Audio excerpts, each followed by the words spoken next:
Josh Kraushaar, our guest with the National Journal hotline, nationaljournal.com.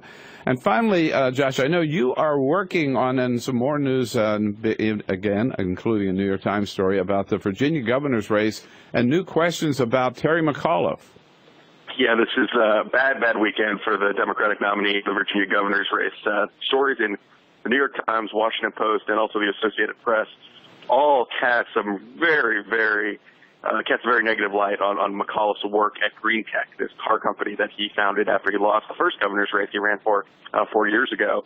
And it really paints a picture of McAuliffe using his political connections to try to juice up the company rather than actually having a good business model and actually trying to do things in a more traditional fashion. And there's a whole lot of unfavorable details, including one nugget of the New York Times story was that Hillary Clinton's brother, Hugh Rodham, was named as an executive with the company, but apparently no one at the company knew what he did.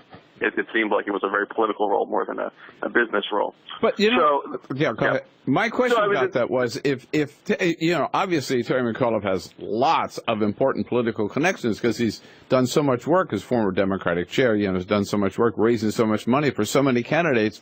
So why shouldn't he use his political connections? Well, the problem is the business is not doing very well. It looks like it's almost going bankrupt. So, and he doesn't have any other businesses. He doesn't have any, the classic. It's kind of the Mitt Romney problem, right? He said he created jobs, but when you look at the record, it's hard to find a business that he actually was CEO of or that he gave seed money to that has actually been successful. And that's why Green Tech was so important to McAuliffe's political career, because he thought he could actually, run for governor 4 years down the road and use his company as an example of his job creation skills. Hasn't worked out that way, and now some more of these unflattering details are coming out. All right. We'll look forward to seeing your story on that. Josh, thanks for joining us this morning. Good